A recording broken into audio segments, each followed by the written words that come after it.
Okay, Corey's here. So Corey, we were just continuing the conversation a little bit of themes for the summit and talking a little bit around um, teachers that might come. Would you like to introduce yourself? Yeah. Hi, everybody. I'm Corey, so I'm a little late. I had to trek it over to Starbucks. And I'm not finding a good angle where there isn't sunlight behind me because this place is all windows. Oh, maybe like this. There we go. That's better. Yeah, happy to be here.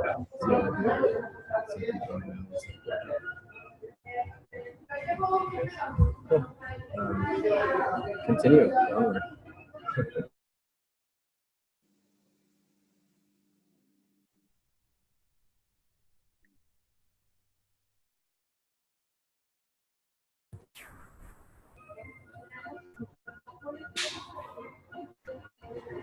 Any other comments? I like the idea of Alex of doing sun. Maybe we will take notes of that.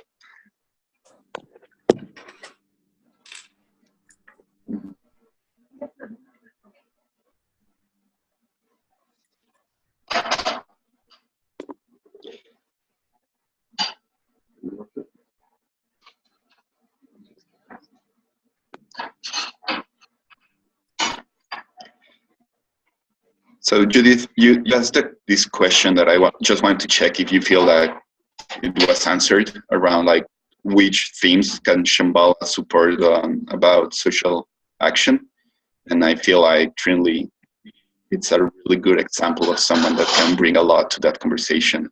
Is there some specifics that you were like worried or curious about the theme, or would you like to expand your question maybe to see if there's a potential theme that we could talk about there?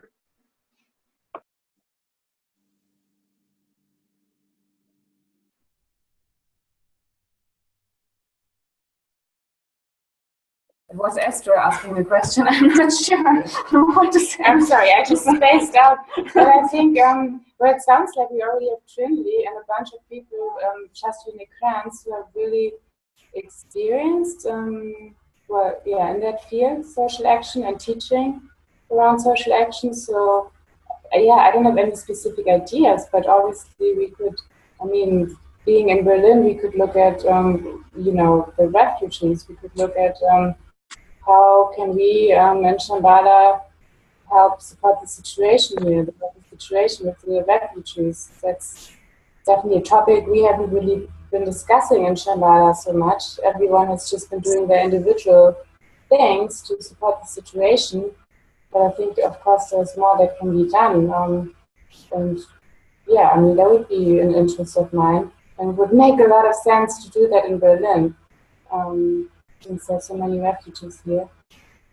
Yeah, but other than that, I can't think of any specific topics. I mean, there's a lot, I guess, you could look at with that topic of social action.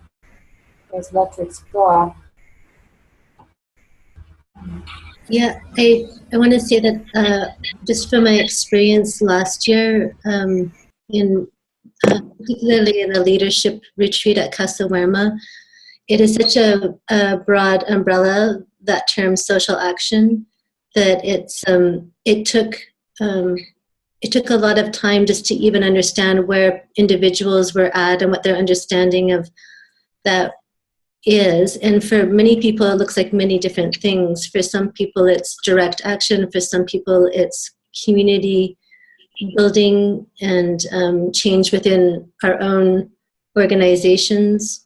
You know, so I think the more specific, I love the idea of the refugees because it's very specific, and there's you know, many aspects that we could sort of look at and go into in that. And then, you know, how do we make it relevant at a bigger level too? So that kind of something very specific, but then it's also meeting needs of other folks coming from other areas, for them to engage also. So yeah, I think it's the more clarity we can get on this idea of social action will be really, really helpful. So it's not too broad and it's not too narrow when we get to the summit itself. Yeah, I second all of these ideas. It sounds really good to have something that's relevant to what's happening in Europe right now. And the refugees is definitely something that across Europe people are really concerned about and directly affected by. And also, I guess it's similar, or within that same umbrella of thinking about what's happening in Europe. One thing that I was thinking had a huge effect on our community here was the reaction of the Sangha and our Shambhala community. Although we don't have a Ziji community here, but among our Shambhala community, there was a need to respond when there were bombs in Brussels, and a way of sort of figuring out how to react and how to care for the community, how to sort of process what was going on. And I think that that's something I would love to have more tools to work with, and more guidance and just more conversations. Unfortunately, I'm in a situation where this is, the second time in 6 months where there's been bombs going off in Europe. And in terms of what's relevant and what's helpful, what makes it personal, what makes it personal is connecting to people after these situations happen, and figuring out how to reconcile it with your reality, how to keep going, how not to lose faith in basic goodness. All of these things kept coming up. And I think it would be great to maybe have some sort of workshop on this, not how you respond, but maybe how a community might facilitate a talking circle or the equivalent. I don't know if social meditation is the kind of tool you would use at that time. But yeah, I'd be really interested to see, as well as thinking broadly and engaging with the community outwardly, talking to refugees and what we can do to help outwardly. There's a really useful thing in terms of helping your Sangha keep some energy when they literally feel under attack. So that's just my suggestion. It was my understanding also that the Paris attacks occurred very close by the Paris Shambhala community, and I heard from Christophe afterwards that was a very, very challenging for many of the community members there. So Leah, I super appreciate what you're bringing up, and it does seem very relevant, unfortunately, in these times. And I think it's beautiful to that support of gathering and having conversations and like questioning our devotion or our kind of faith in basic goodness when those really difficult things arise. I think is very good conversation to have. So thank you for that. I think it's really wonderful.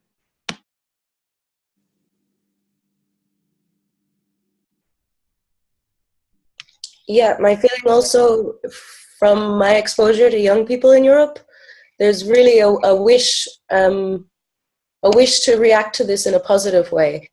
There really, really is, and it's not so clear necessarily in people of other generations, but among what I would see as our European potential Ziji collective, these people really want to talk about it and have tools and not be afraid. So yeah, I think it's relevant, especially among young people in Europe, because we don't want to hide from it.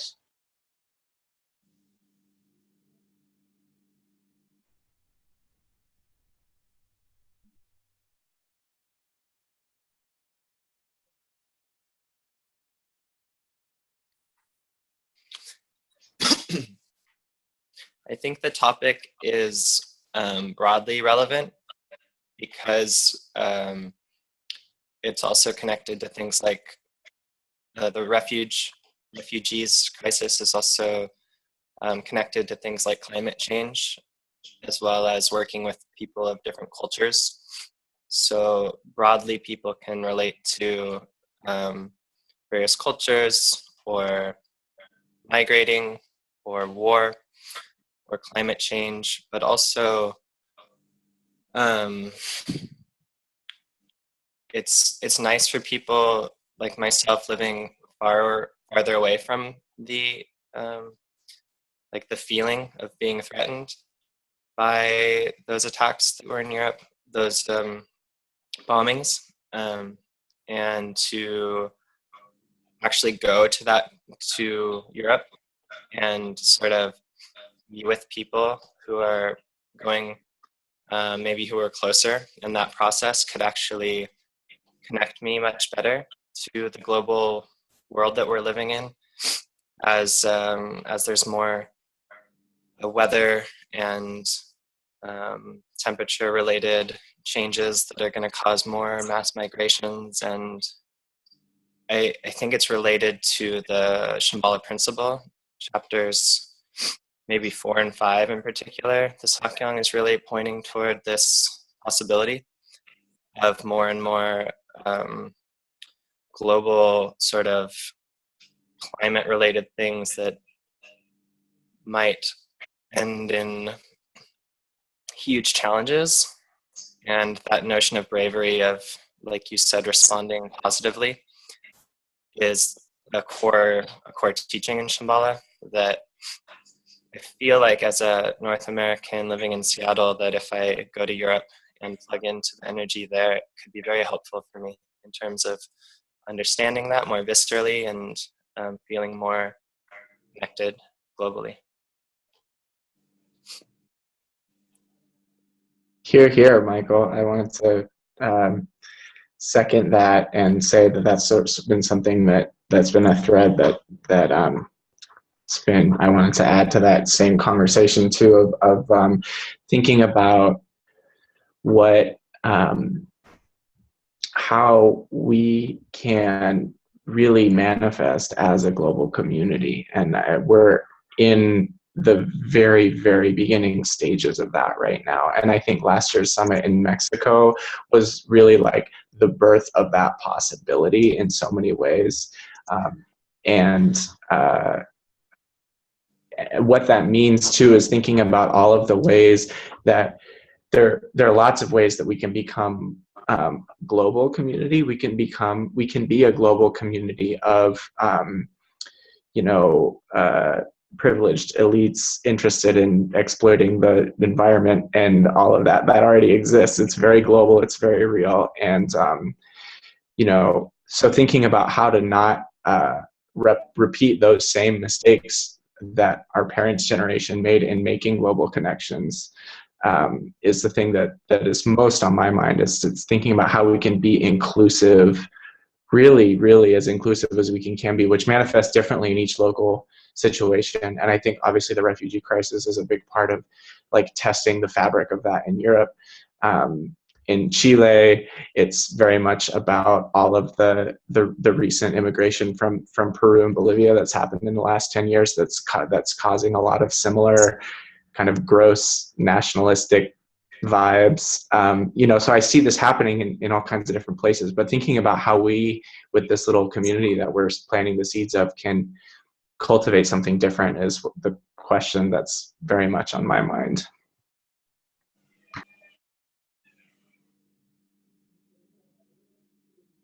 I could easily see in Mexico how it's happening so much. I grew up in a little town, part of a city, but in a little town that it was really amazing to see how few men were living here, because most of the men will go to work to the United States. I can see it firsthand that this immigration happening in Mexico. There's many millions of people going to the United States all the time, so I can easily benefit from this kind of conversation. And it's always interesting to see how people from Shambhala are working maybe with this in Chile or in Europe. So I second that this is a theme that could be seen from probably any country. And like Michael was saying, it comes with so many other themes, like the climate change. You could see a connection there, or you could see it from the economical challenges that are causing so many of these migrations, and you can see it from diversity, how we work with so many cultures that are sometimes joining in a beautiful dance, and sometimes they're just creating sparks. So diversity for me is one of big themes for summits, because usually it's so eye-opening to see how people leave Shambhala in other places. It's really incredible how in every place it will manifest differently. So, and I feel like it's really important for us to work with the skillful ways of embracing diversity and respecting other opinions, another way of seeing the world and the teachings. Because it's a reality, we are a global community, and that brings all the challenges and beauty of being a diverse community.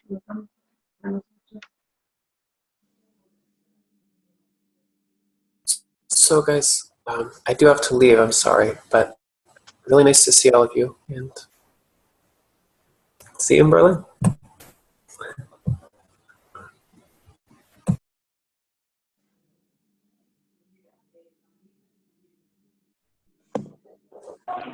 I'm wondering if Leon, I don't know you, and nice to see you. I would love to hear what your thoughts are, and also Angela, if you have any thoughts on just all these incredible ideas that are arising. Well, I have a question about because I would love to talk in the summit about the relationships between, because when new people come to the centers are I don't know, I feel they feel like they are in home, we are a family, and I want that they feel like with the confidence to talk and express themselves, and I would love to talk there about that. I don't know if you thought about that, or I'm worried about that topic.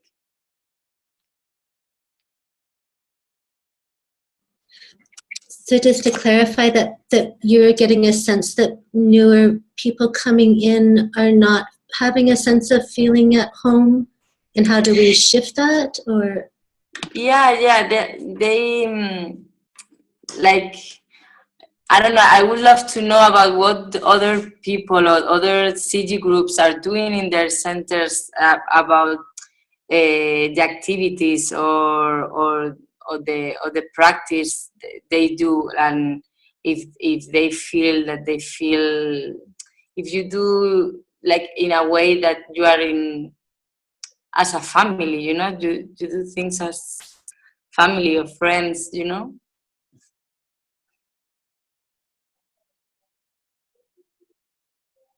I remember asking that same question in the first summit to a friend from Brazil. He started telling me of these stories and how they have a oven in their center, and there's a swimming pool there, and how they just go and practice, the young people, and then they prepare a pizza and have beers, and how they have a signal with their eyes that means stop what you are doing, stop talking. Everyone raise wind horse and then they sip of beer. I was like, oh, we need to do that. When I heard that was in a specific moment of our group having a lot of young people. Yay, Pamela from Mexico. Welcome, Pamela. And we started doing a lot of after sessions going to dance salsa. So that helped for a real long time to create really what we were saying. So it's always wonderful to see what everyone's doing from those levels to the practices that they're doing. Just hearing from Boston and seeing how connected they are, and a lot comes from the social meditation practice. That's also an amazing tool. So it's always interesting to see what people are doing, either to see for practices or problems they have, and maybe we can all learn from what they're struggling with. Bienvenida, Pamela. Also, like I have a question that about the summit, like, because it's gonna be like 6 days, and I don't know, like every day we're gonna have discussion groups, or we're gonna have teaching from a teacher, or I don't know how it's gonna be organized, and how we can help, like how every country we can, I don't know, how we can help to do it.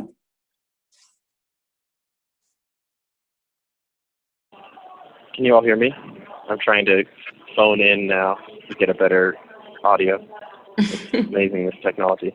So just to connect what you guys were talking about with our kind of previous topic, something came up at a previous meeting was that on the subject of diversity was the idea that part of diversity in the summit could be surfacing our own diversity.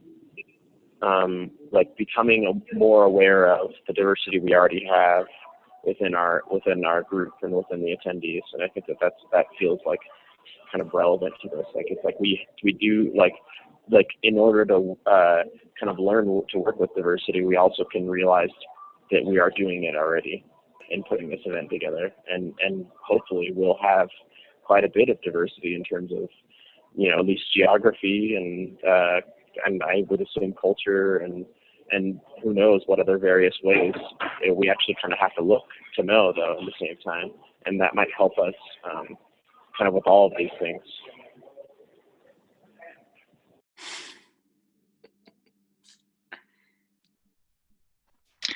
Maybe to answer you a little bit, Angela, we can describe you a little bit how the previous summits were design, and this one might look really different. Everything depends a little bit of what are the big themes and the people we have there, the teachers we have there.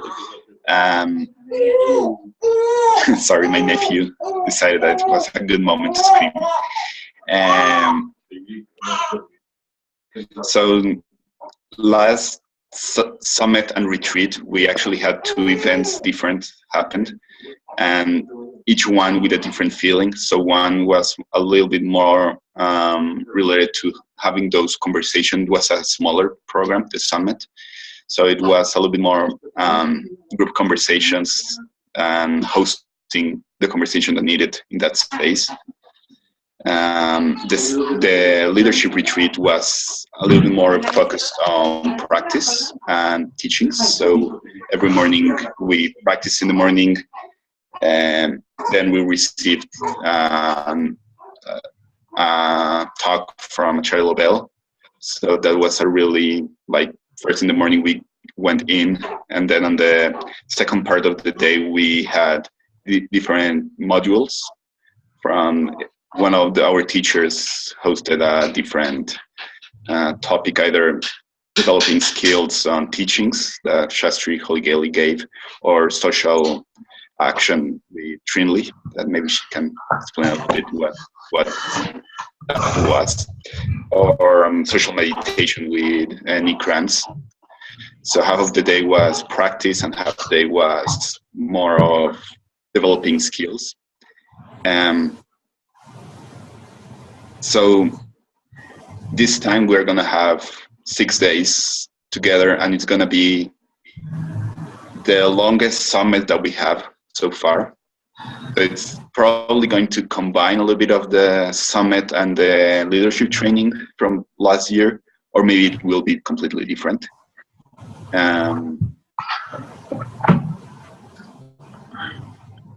So I don't know if that helps. But... Oh, Ana Pau, welcome to Starbucks. And we also being joined by Pamela and Andres. So welcome. Hi. Where are you from? I'm from Chile. Oh. I met Alex here in Chile, and he encouraged me to join this meeting. I'm not very familiar with this Zoom application, but well, it's my first time, and I'm very happy to see a lot of faces from Ziji.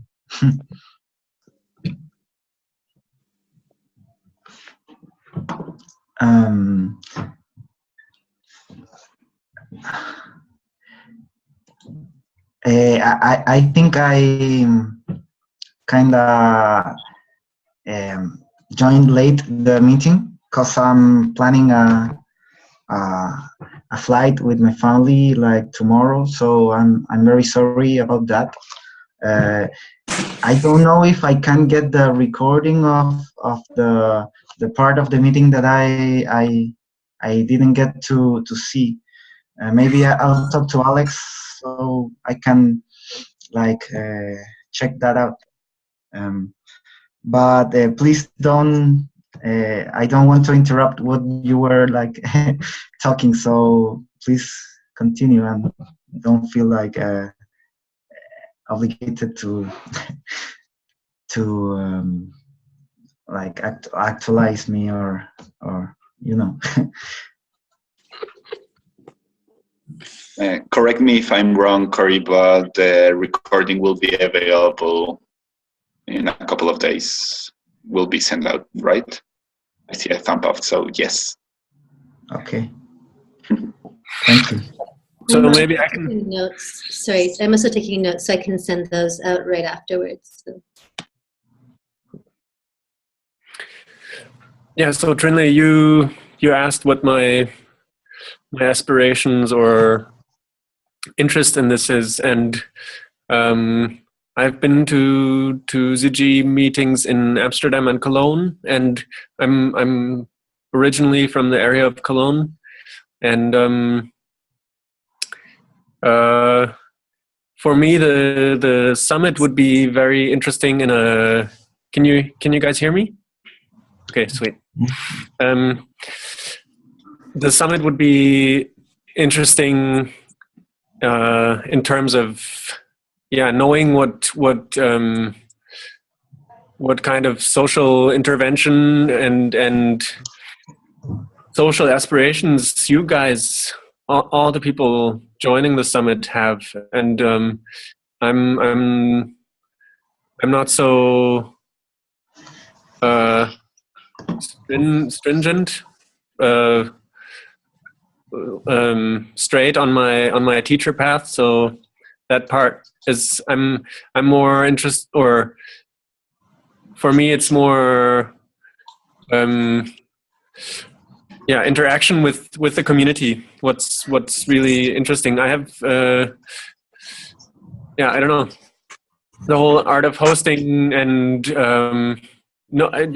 being inspire each other, seeing what we guys do and what we aspire and what we can do together also. So what's happening already and what can be done more. And the topics, I mean,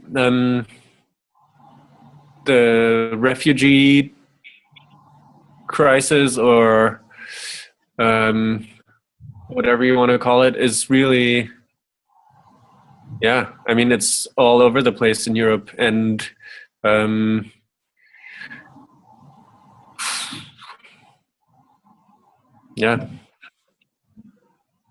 But I also think there's more. I mean, it's agriculture is a worldwide thing. I would find very interesting to talk about. Yeah, I don't know. That's it for Maybe me. to give a little. Thanks, Liam. Maybe to say one more thing, just because I think we have some new people who weren't here in previous meetings. One form that we've used in previous summits, which actually you all might be familiar with, is open space technology. I don't know, they're starting to incorporate it into Shambhala programs now. And just to say that, like, that's kind of was a big featured part of the programming last year in the summit, the 2-day portion.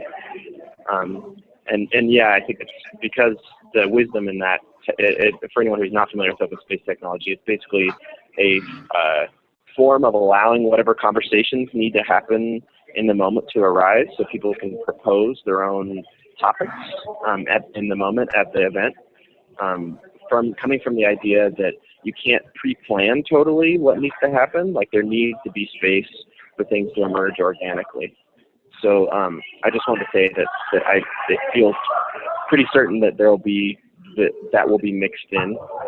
So there will be room for like what needs to arise, as kind of referring to Leon about like kind of what comes up. I think there'll be space for that. And it's really huge. In fact, that some of the best conversations can happen through that.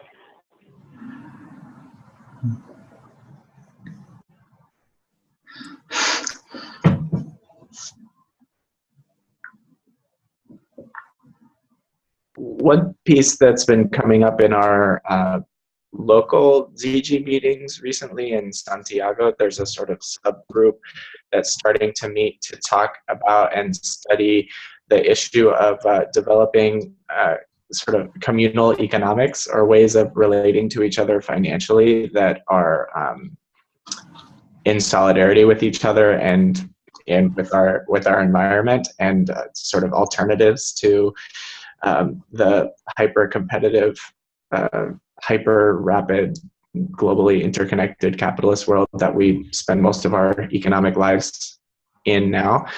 That's something that's also really important, especially related to that question of how we relate to each other globally. And so that's something I'm really eager to talk with anybody about, both at the summit and leading up to the summit, because we put down a lot of money, in my understanding, on the space, and I know that it's going to be a lot of work on everybody's part to get ourselves there, to cover the cost of the space, to cover cost of housing and all that. And I would really just invite anyone who also is feeling inspired to talk about that, to continue that conversation. Maybe it doesn't have to be with everybody, but I feel like the economics of this is a really urgent thing for us to figure out, perhaps some group of us continuing in conversation about. And I know I haven't known exactly who to get in touch with about that, so that's something I'd like to maybe talk about soonish. By the economics of this, by this you mean of the summit? So, or did I get you right?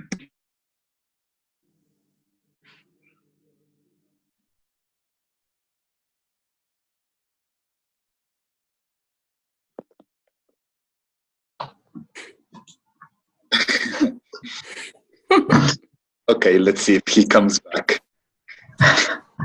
Sorry about that. Now I'm back.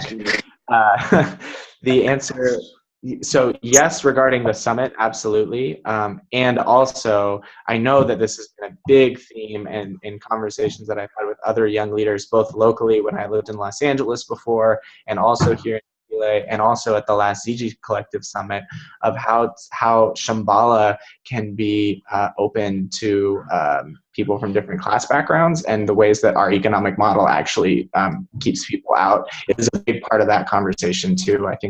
I know that that's something that a lot of young Sangha groups in all over the world have dealt with in recent history. So they're interrelated, I think. But my main priority is making sure that we're all collectively really intentional about how we're dealing with money and each other's money and each other's time and each other's work, labor, and effort to make the summit happen, because I think that in and of itself is a practice and a challenge and an opportunity for us to learn together. That's a great framework, Alex. I like thinking of it that it is an opportunity to kind of reinvent a way.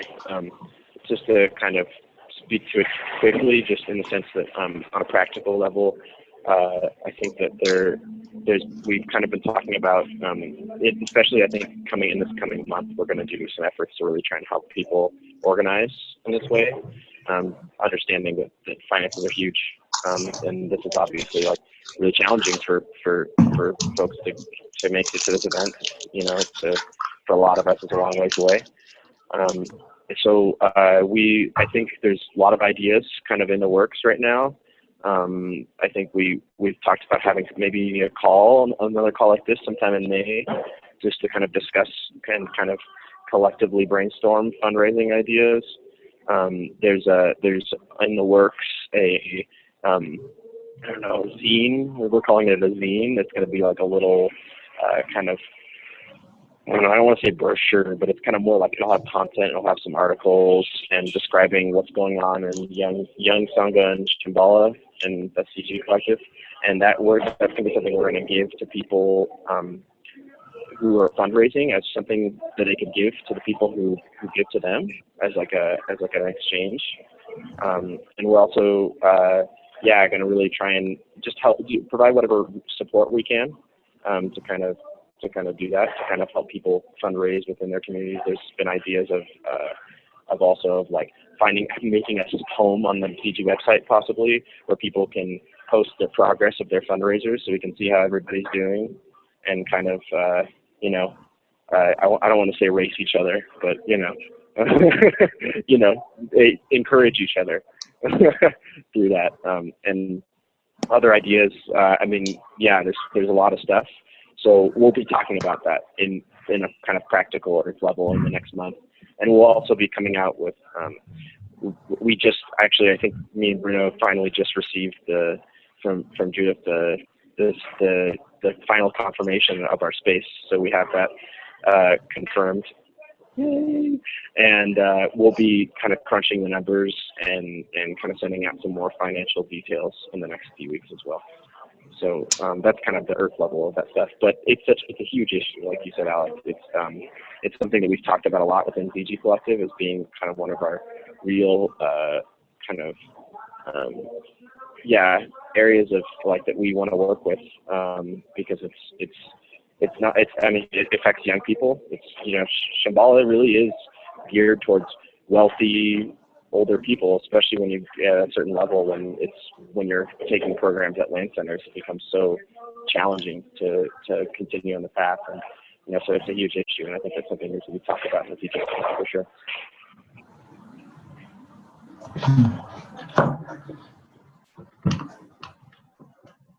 I just add that I've also started a conversation with Fred about getting that page up for the group that's fundraising for Latin America. And one of the other pieces of it isn't just to sort of see where we're at, but also being able to use the link to direct money directly to a PayPal account. It means that we don't have to use some other program like GoFundMe or Offering Bowl or something like that, which takes a 5% cut of everything. So considering that, probably overall the total amount of money that we're talking about between the cost of the space, the cost of everybody's plane tickets or train tickets, and the cost of housing, we're going to be trying to raise like $30,000.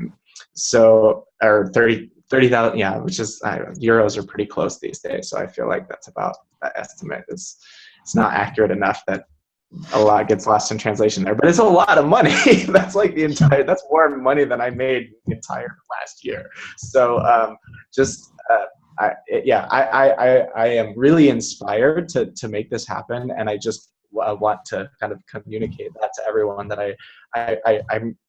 it's something that's been on my mind a lot. I'm really inspired to doing the work, and I know that I'm going to burn out in 2 weeks if it's not something that we're all that there's some kind of group, some way of sharing the energy, I feel, around that conversation. So I don't know how to continue from here, but I'm inspired to see how it happens.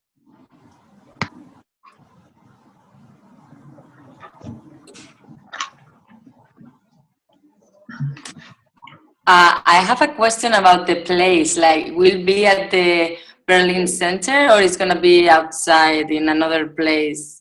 I don't know when it's gonna be. Yeah, it will be outside at a different place. It is going to be a conference space called Beta House, and we'll send out pictures. It's a very beautiful room. It's called the Innovation Space, so that feels very relevant. And apparently, I mean, Judith could speak more to this, but apparently it's in a nice neighborhood. It's right next to what looks like a really cool community garden project. I don't know. Is there any more you want to say about the space, Judith? It's in a very lively neighborhood in Berlin, Kreuzberg. So yeah, it's really vibrant, lively neighborhood with lots of different people, nationalities around. And yeah, there's lots of spaces to go out at night, bars, cafes, the community garden. Yeah, I think it's a really great location, and you can reach it easily by subway. Yeah. And when the people we're gonna stay, we're gonna rent places, or we're gonna stay very close to the place, or yeah. We have to figure that out. The Sangha in Berlin is not that big, so we can ask a few people to host people. But generally, we have like 35 members approximately. So yeah, that's it. There's Airbnb, which is great for people. Yeah. And there's lots of cheap hostels in Berlin. So I guess one of us has to compile a list of hostels, and yeah, so where people can book their own accommodation. And yeah, and we'll ask around in the Sangha if people can host. Well, maybe the ones who are very limited with money, we can ask if they can stay with Sangha people. Okay, thank you. And I this just kind wanted of list, to add. Oh, go ahead. this kind of list probably exists. I mean, you got just yeah. What do you mean it exists? Google it. It's yeah, probably yeah. Google whatever hostels Berlin. You have to. Yeah, I mean everybody could find their own accommodation possibly if you can just use the internet and find stuff. But we can make a list of maybe spaces we think are good. Yeah, but it's basically Berlin is really easy in terms of accommodation. And Airbnb, everybody knows Airbnb, but you have to have your own account and log in and try to find a host. I just wanted to add that we start where those of us in Chile, a few of us met yesterday to talk about our own kind of local logistics, and one of the things that we talked about was trying to find a big Airbnb where we could get a whole bunch of people in the same place and maybe save some money. And like Ángela, si los que están viniendo desde Madrid quieren compartirlo con nosotros y tener como una claro. un espacio para los hispanohablantes será buenísimo. But I was just saying that if we might try and like gather people by language, if the Spanish speakers all want to hang out and have some Spanish space, like that would be really fun. So I would love to, on a related to my earlier comment, like that level of logistics, maybe starting to think about organizing some regional groups of people who are inspired, like maybe by language, or like the North Americans can start talking to each other now. Or if it's like maybe people, if there's enough Americans, like the people on the West Coast and the people on the East Coast, I don't know, but to start putting people in contact with each other and sharing resources is going to be really important. I don't think it's going to work if we're all individually having to take responsibility for everything. So we need to start to figure out how we can find ways to support each other in sort of smaller regional groups. Well, yeah, I'm sure we can call a hostel and reserve like 50 rooms, but then we probably have to really be sure that people are coming and want to go to the hostel or make a payment reservation, but I'm sure we can do that. Yeah, if that's what people would like, if they would feel very insecure about getting their own accommodation, I'm sure that we can reserve a couple of, I hope. I mean, it's September. It's not like that it's not season in Berlin for tourists, and there's many conferences happening. So it might be very busy still. So we also have to get it going pretty soon.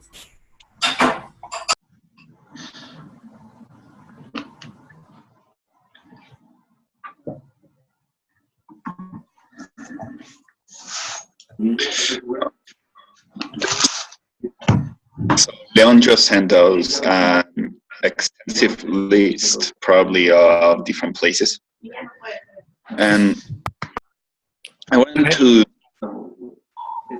Yes.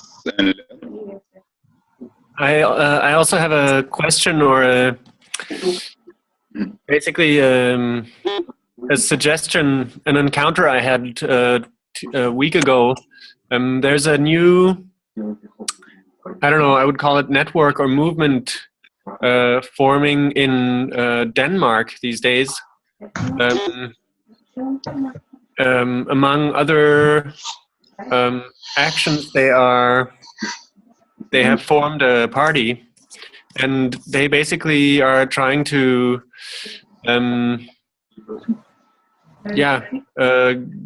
change things to the better by using or using different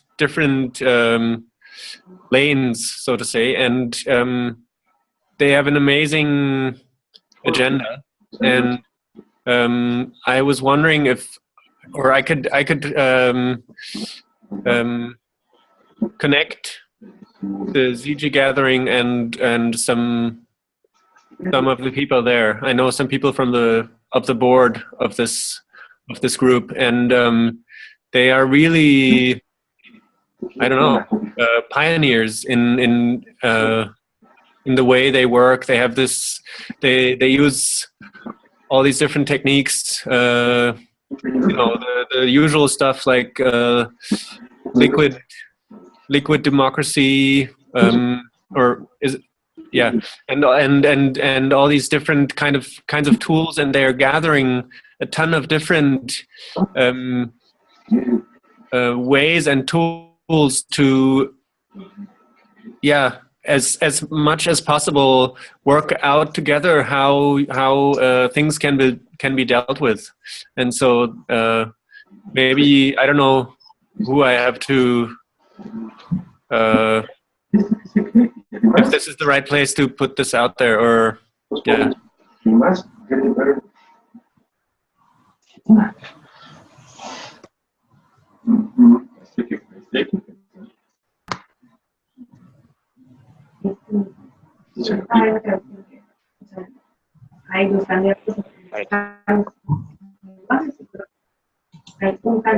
you mute your mic while you're not talking? So I think there's some background noise. It's making me hard to hear anything else.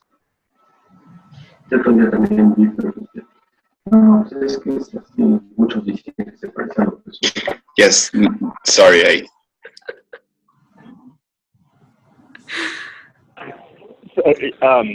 we can. I think this is the right place. Leon, I think it's great to hear that, and maybe I don't know. Let's. I think that there needs to be a conversation about who needs to be invited, and I think that we can kind of. It's good to know. I mean, that sounds wonderful, and I'd love to personally research more about it, and also we know that you're the person to talk to about potentially touching that in. So I'm not exactly sure what's the process yet in terms of how we're going to go about that. But you know, Bruno and Trinley and I are kind of the people who at this point are putting a lot of stuff together. So you've found the right people to bring the idea up to. So yeah, thank you.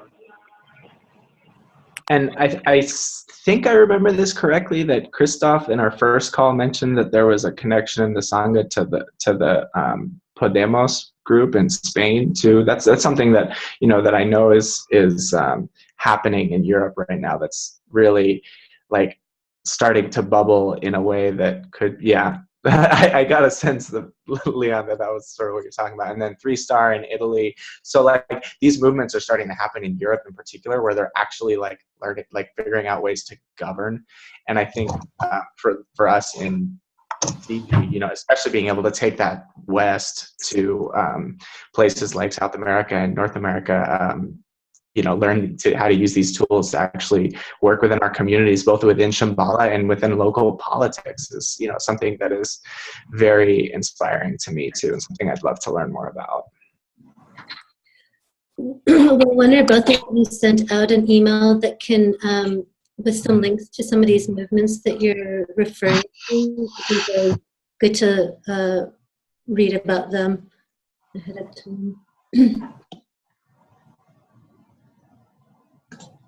There's a little. I also want to. No, you, Alex. That book recommendation that I sent you last month, Trinley, has a bunch of stuff on some of that. So some of it's in there, but I'd be happy to do a little more succinct internet research for everybody too. There it is. Yeah, The End of Protest, Michael White. Yeah. So okay, good. Okay. I strongly recommend it. It's an amazing book. Anyway.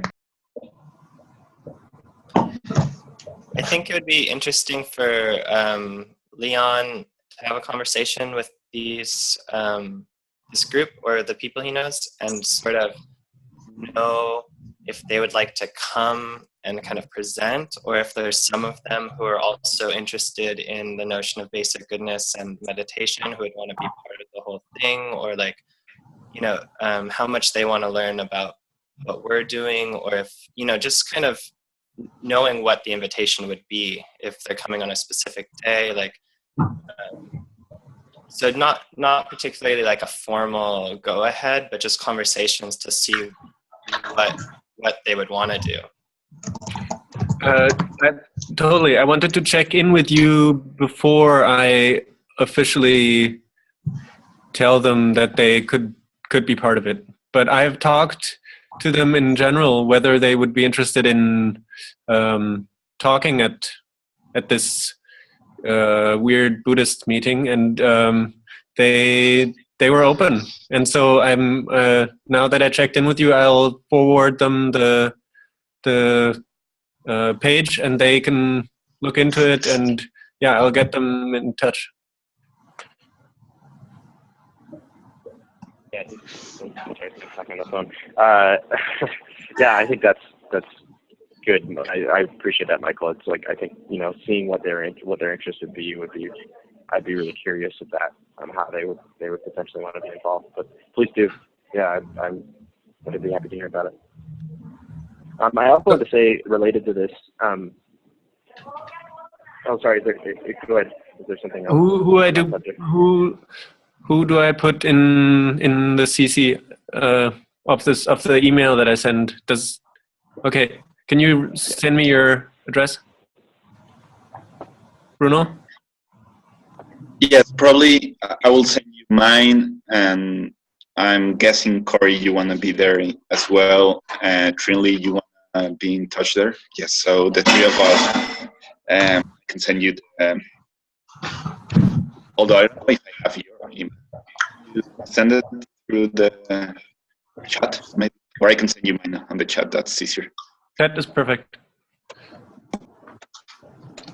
Yeah, the three of us are we're the three-headed hydra of summit planning right now. No, I was just going to say, I think, you know, kind of related to this, a theme which actually really fascinates me personally, is this idea of creating new forms in society, and I think that's something that's really, I was really motivated by at last year's summit, was that there was this feeling that we were kind of really being creative and not just doing new things, but also really investigating and contemplating the forms we have and why and when's the best use for them. So in the Shambhala context, that's like contemplating what's the best use for the form of teacher and students, or versus a discussion group versus a and a lot of that has been brought in from the art of hosting, which people have already brought up, which I think that it's one great area where kind of some of this stuff is being kind of contemplated and innovated and percolated and all these, I don't know, some other aids. And we have a fantastic teacher of that in Marguerite, who are hoping is going to be at the summit. And so I'm just to say that stream will be part of it. I think that's definitely one of the powerful, like, creative potentials of Ziji Summits, is that it's an opportunity to talk about, have conversations about things that maybe don't get talked about as much in a traditional, like, teaching Shambhala context. And I think that it allows us to kind of take that into both our centers and our groups, to contemplate, like, what's the best practices, what's the best skillful means to accomplish what we want to accomplish, but also into society, because that's what society really needs. It seems like, to me personally, society really needs new forms of organizing that embody principles that we're trying to foster in the world of respecting each other's humanity.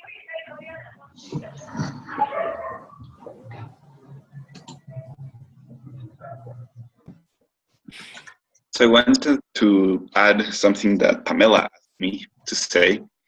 Let me go really quick so I can read what she said.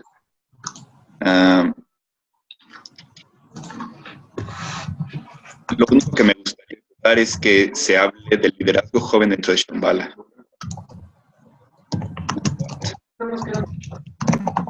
So she wanted just to mention that she would love to hear or to put out there that of leadership, young leadership within Shambhala would be another topic. And the director of the center here in Mexico. I used to be as well. We have here Michael, who is or you're already, I'm not sure if you, in 2 days, 2 weeks, 2 minutes, what does this mean? I'm not sure, Michael, but well, that could be also a theme. There's so many people that go to Ziji summits and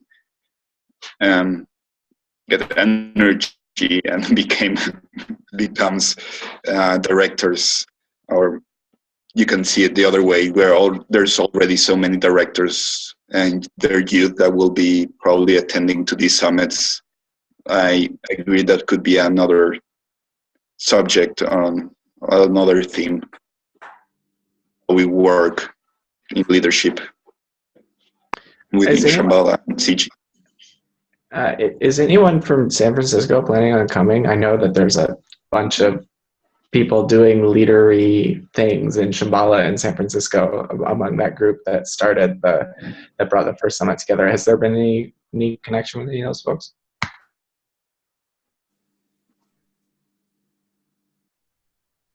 Not sure at this point. I haven't heard confirmed from anyone, but I also haven't talked to folks from that specifically about that yet. But I hope so. I imagine so. Yeah, and I think we'll maybe we can make a special extra emphasis of somebody.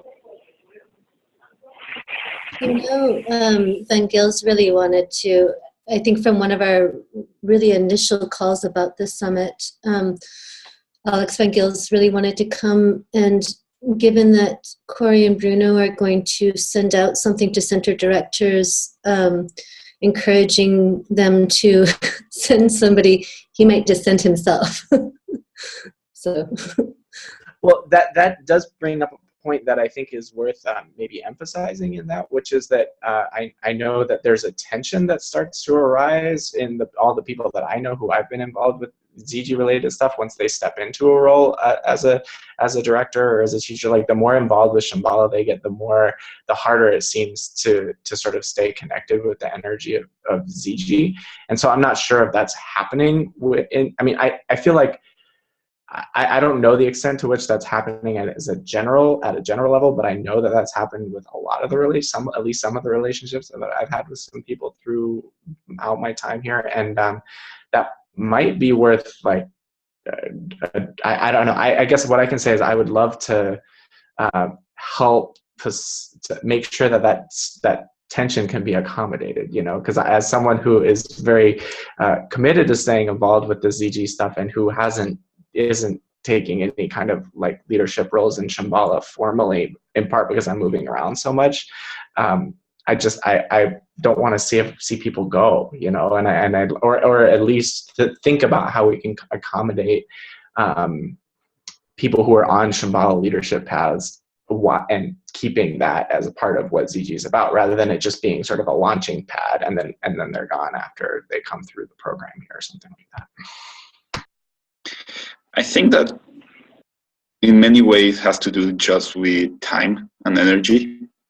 I know that when I was really, really involved with as director of the center, it was really hard to do all the work that I wanted to do with Ziji. So a lot of times just the amount of energy that takes being a director, or in my case, it's been the other way, to be able to give to Ziji.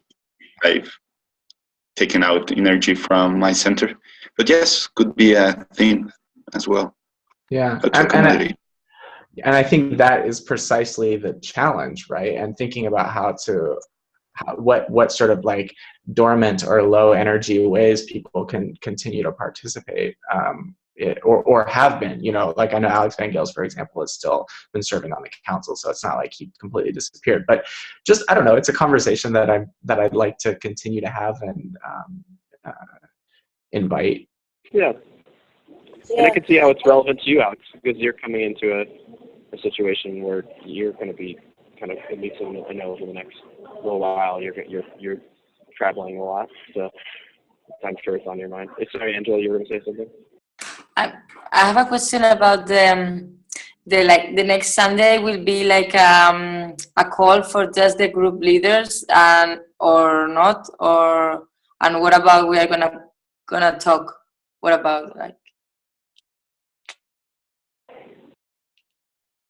Yeah, that group, that call, which is a separate call from these, that's been a kind of ongoing project of getting leaders of groups together to share practices and ideas.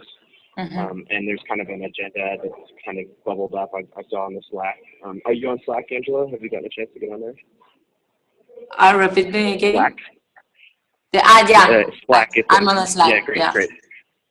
So that's not particularly a summit call. It's kind of more just kind of general. But yeah, I think that it's relevant in the sense that like what Alex is bringing up of that, there's and I don't know. Yeah, just to say quickly that Alex, your thoughts. I agree. I agree that there needs to be thought about that, but at the same time, there's also recognizing there's kind of like a natural process, I think. I mean, the fact is that like we're all not going to be young eventually, in a very literal sense, and also that there's kind of natural kind of I think movement for people. So it's like it is like how if people have a desire to be involved and aren't feeling like there's an avenue for that desire, that's something I'm really interested in and concerned about. But I think there also is people who are naturally ready to move to a different project, and maybe they'll come back to Ziji, maybe they won't. I also want to note that we're kind of first off, I'm noticing we're losing people. We're kind of they're falling off a little bit here and there, and also I think this conversation is starting to turn a little internal, like become a little bit kind of a Ziji internal conversation, which is not a bad thing necessarily, but it might not be totally on the topic of the summit, at least in my perception. So I'm wondering if we want to kind of wrap up the kind of summit conversation here, and let everyone kind of scatter into the wind. And Alex, I think we can be in touch about that topic, or is there some more about that you want to talk about? I'd like So I have one just super ground level point of clarification, which is that next Saturday, the 30th, there's going to be a group leaders call, and then next Sunday, was that the 1st or the 31st? 30 days have September, April, the May 1st on Sunday. Sunday, May 1st at noon Eastern will be this summit call again. Is that correct, that both of those things are happening next weekend? Yeah. And nothing's confirmed yet, but for the summit call, we've extended the invitation to Nick Krantz to host that call. He hasn't confirmed yet, but that may be what's happening. Okay, so both of those are happening. Thanks. Okay. I also realized that I started talking right as Leah started talking, so I wanted to make sure that she had a chance. Yeah, I just I wanted to come back actually to what you were saying right before, which was this question about the juxtaposition of trying to be involved in Ziji and Shambhala at the same time. And I don't know if you guys are aware of the whole. Probably not. There's been this thing in Europe that we've called Ziji for a long time, but hasn't definitely aligned with what you guys have been doing on the other side of the Atlantic. And I'm sure you guys have talked about this at the summits a little bit already. But one of the things that kept coming up when the young people in Europe began to meet, and I think we began to meet as, European young teachers, and then we became more involved with the view of Ziji and kind of going outward from the centers. But there was always still this real live question in everybody's mind: how do you do both? And I would really be curious to see that talked about at the summit in Europe. One thing that I've begun to, it seems very common now in Europe that a lot of the Shambhala centers are having a difficulty with handing over roles from one generation to the next. And it's very relevant because we have to figure out what our identity is as young Shambhalians as well as Ziji people. And what can we offer, and how do we offer our help to the Shambhala centers without getting sucked in, burnt out, spit and shoot out, and all of that, because as young people we have this energy, and if it goes into a chaotic Shambhala center, sometimes that really does a lot of damage. So I do want to see if there's especially there's a number of you who have held important roles in centers, and hearing feedback about what that's like as a young Shambhalian. I can't emphasize enough how hungry I am to hear about that, because I've had my own experiences in my center and in Dublin, and then I came here to Brussels, and I'm very relieved not to have a role anymore. And it's kind of painful to feel like I have to pull away from Shambhala because of that energy that comes with it and that burden. So a little bit of, I don't know what it is, it's just a conversation, but especially because there's so many more young people who have actually held roles in Shambhala centers from North and South America. And in Europe, very few young people have been holding any roles in centers because there's been a kind of generation gap. We literally haven't had a Sacred World Assembly for 5 years. And there's a huge backlog of people who can't go on, can't become teachers, can't take on new roles. And I know this isn't really what Ziji is about, but at the same time, there's a lot of, we need a good background of Sangha and Shambhala stability in order to jump forward with the Ziji energy. So I do think it should be talked about at the summit if there's a way to do that, if there's some workshop or conversation we can hold. I'd be very curious to have that wisdom transmitted to the Europeans? Because I think we started.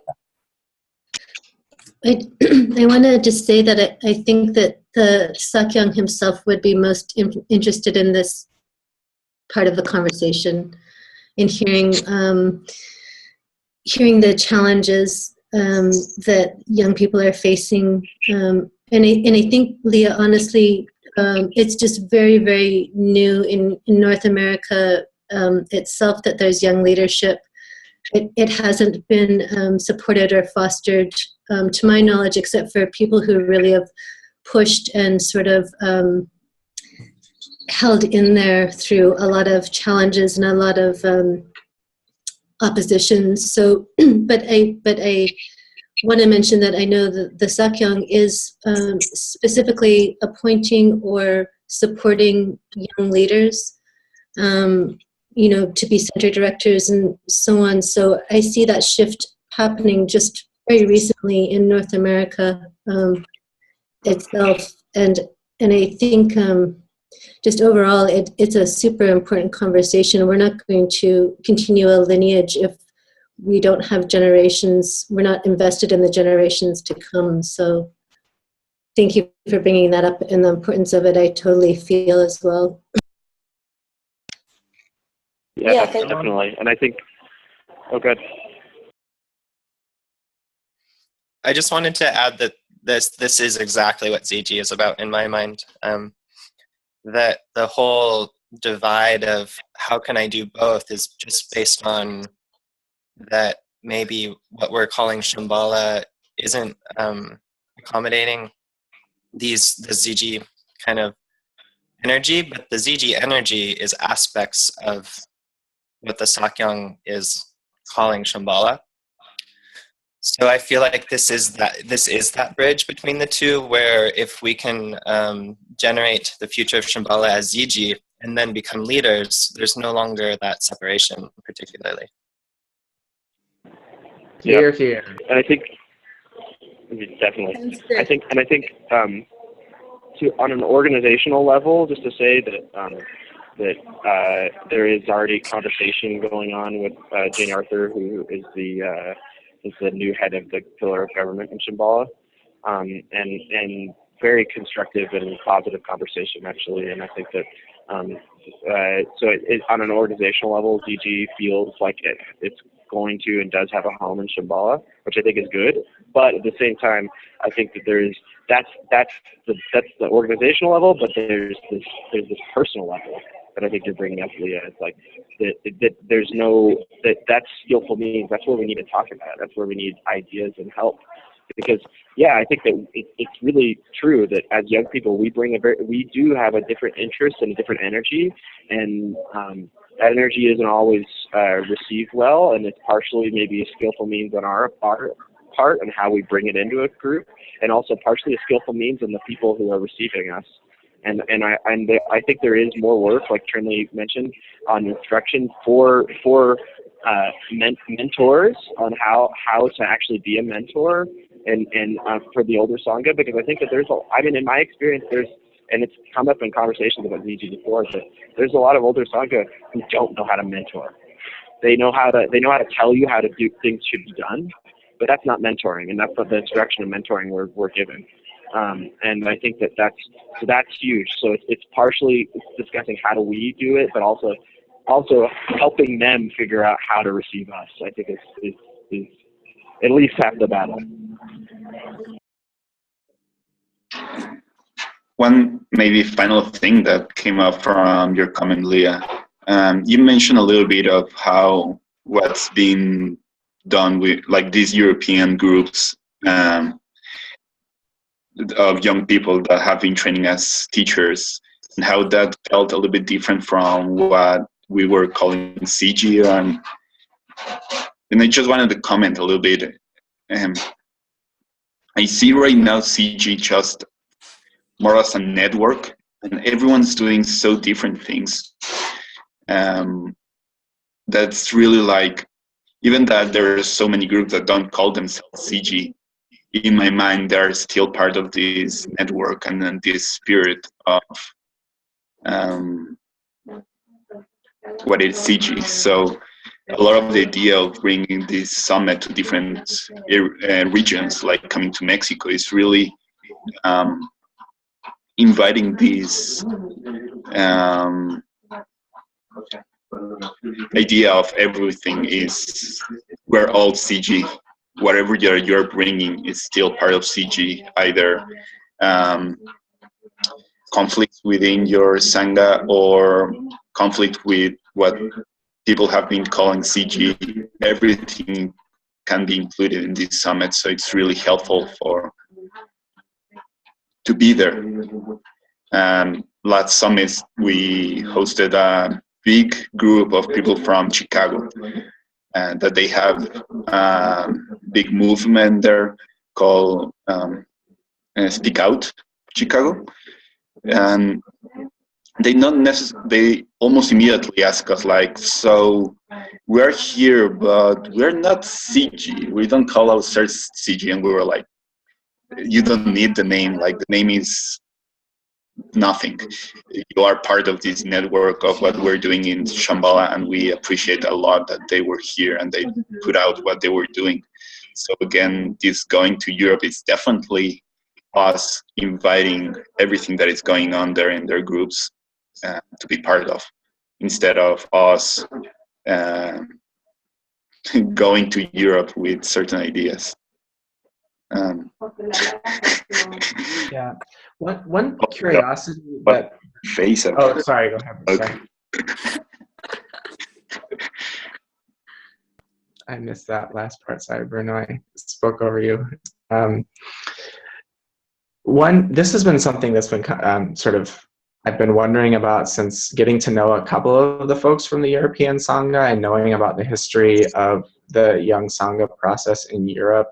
And just knowing that, that Sophie McLaren was there before, there was a very active group going, that was a very difficult process that was sort of ending right as Ziji Collective was beginning in terms of the name and stuff. And so I just knowing that a little bit, but not really anything about that history or how that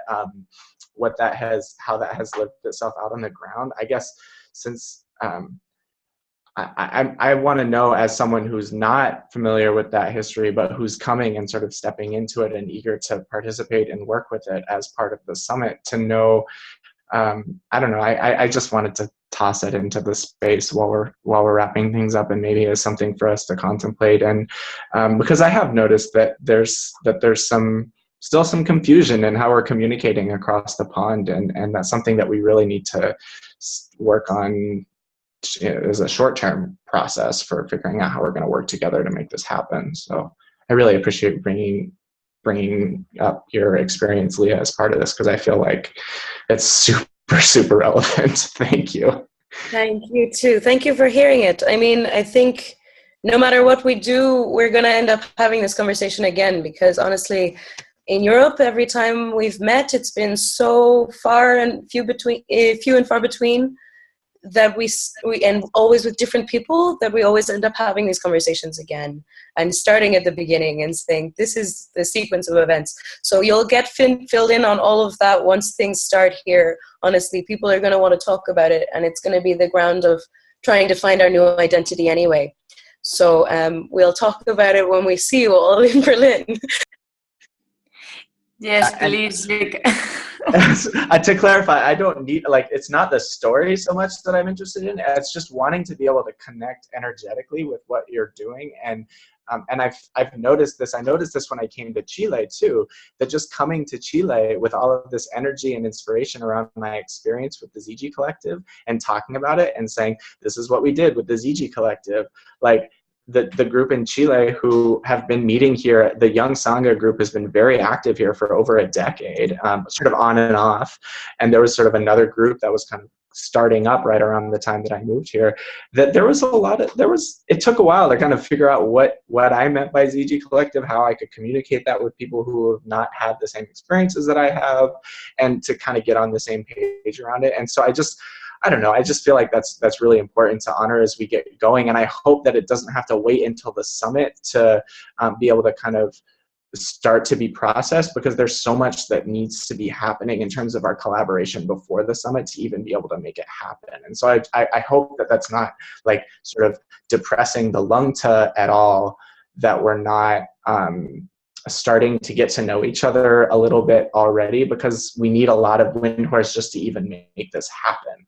So, and you know, the money is a part of it, but I feel like that's just sort of a superficial manifestation of, you know, what we really need, which is to kind of connect our hearts across these huge distances, which is super hard because we have lives that are super busy, and we're not always going to make, you know, 2 hours for a video chat like this. And so I don't know, I'm rambling a little bit because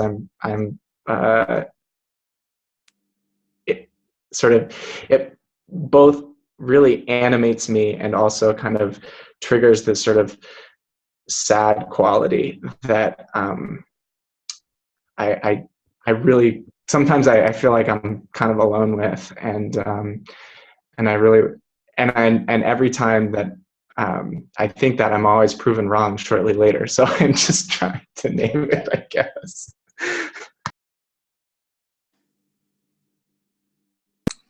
I think at some point we did speak about this. I mean, it was because of Mexico and Ree and Lou that came and, you know, brought up the European situation that many of us are not familiar with. And so recognizing that if the next summit was to be hosted in Europe, what has occurred sort of with Youth Sangha in Europe would become a part of the conversation, and how to hold that, but then again still not have it be the main theme because of it being a global summit. So it's interesting and good that it's coming back up again, and I wonder how we, and Alex, or anybody, I'd like to hear your ideas, but how do we have that conversation before we get there? Who needs to be involved in that conversation? I'm also just hearing that, you know, this importance of an on-ramp to the whole summit feels really important. A lot of time to get to know one another in particular, and have these conversations, have the space to do that. Seems like I'm hearing that seems really important too. So maybe not to dive into all these incredible, juicy, wonderful themes right away, but having the space to really unearth what's there, what's sort of maybe lying under the surface that people want to bring to it.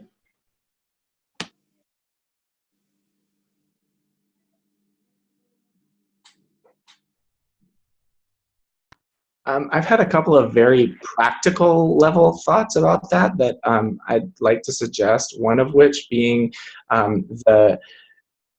it would be really helpful if we just had a way for people who are interested to click a button and sort of claim a seat. Because I know, for example, that some people who I've invited to you know, fill out the survey and stuff, who are interested in coming, like it's like it's a little too much of a barrier this far out in advance to even fill out the survey, especially if it's not their first language. So I know it's a super short form and it only takes 10 minutes, but even thinking about like, what do you want to see happen at the summit? Like those kinds of questions I think are a little too abstract for some people who are really interested in coming, really want to connect with the energy. But I think that might be a little bit of a barrier. And so I think just simple, like creating a way of signing up and claiming a seat, which then lets us know that that person wants to come. Some very simple questions like, where do you live? How much can you afford to contribute to the situation, so that we have a sense of what we're going to have to fundraise? Like maybe one or two super basic questions. Maybe not even that. Maybe just like claim a seat, and it gives us your email address, and that way we can start sending out emails to people who specifically are interested in coming. that might be a way of starting that. And then also for that list to be accessible to people who are doing regional fundraising, because it would be really helpful, for example, for the Latin Americans to know who's coming from Spain. So that way we could be in touch with each other, and we can start to, you know, kind of the wisdom of the crowd can start to organize itself, but we need to have just a little bit more information in order for that to work.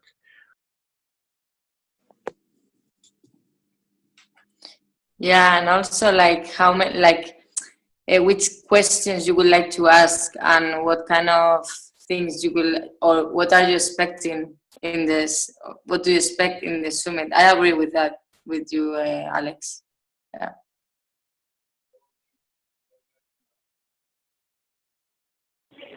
Cool. I do want to acknowledge the fact that it's now, well, it's kind of hard to say it's 1 p.m. for me. It's been 2 hours since the call started, whatever time it is for you, wherever you are in the world. Perhaps this is a good time to wrap this up. Thanks for the suggestions there, Alex. And yeah, I thank you all for coming. I recorded this since when I got in, so I'll distribute that, and we're going to have one more meeting, same time, 1 week from today, on next Sunday, May 1st. So please make it for that, and also just please stay in touch. Keep an eye out. There'll be more information coming about the summit. If you hadn't got a chance to fill out the survey and you're interested in doing that, it's on the summit webpage, which is just zijicollective.com/summit.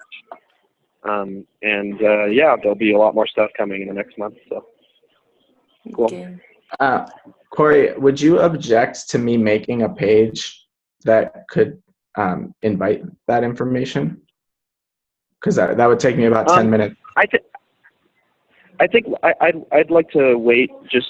I think actually I want to be in conversation with Trinley about it and see how it interfaces with the efforts that she's already engaged in with the survey. So I'll let you know on that. Okay. That's cool. I appreciate the offer to make it though. Thank you. The other thing is, I have a special thing that I want to show you. If you can hang on for a second after the call, from my conversation earlier with Sonny Rollins, that I want to share with you. Cool. All right. So shall we bow each other out? And to confirm, sorry, the three of us are staying on the call, right? So maybe we could have a 5-minute break, and then come back, and Alex can show you whatever he's going to show you, and then the three of us can continue on. Okay. Sounds good. Okay. Thank you, everyone. Thank you. Bye-bye. Thank you all very much. Adios. Bye-bye. Yeah.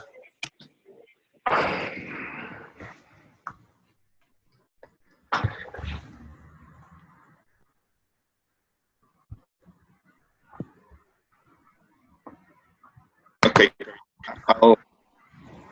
You can hear this too if you want, Bruno, because if you want. I asked Sonny Rollins to give Corey some dap, so you can listen to what he had to say. Let's see if this let's see how this works. If I play something on my speakers, will you hear it? Not sure. But Let me Corey, try. I just wanted to make sure. Are you still recording? Good point. Here? Corey, you still there? Bye, Angela. Thank you. Nos vemos. Bye-bye. See you. Adios, Angela. Adios, adios. I don't know if No, we lost Corey now.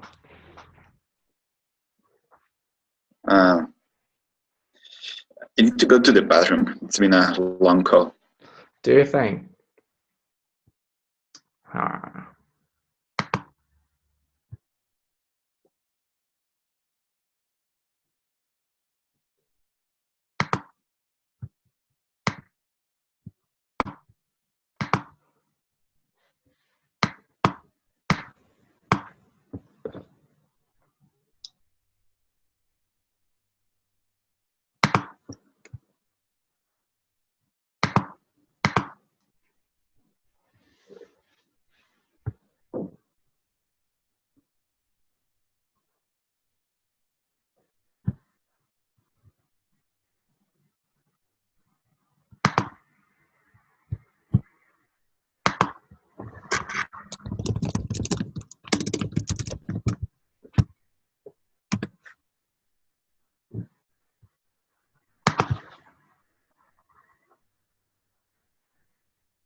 Hi.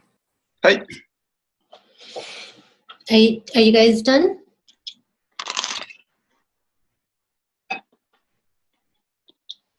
I hope you don't mind if I eat something. Please do. Meeting too, so it's okay. Yeah.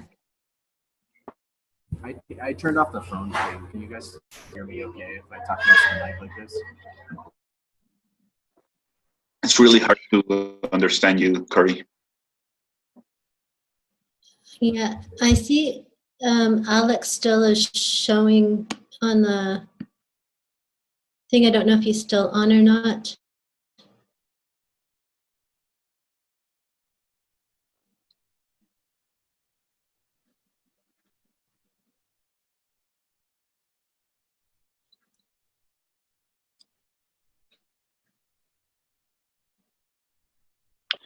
Corey, I forgot asking you, is the recording still going?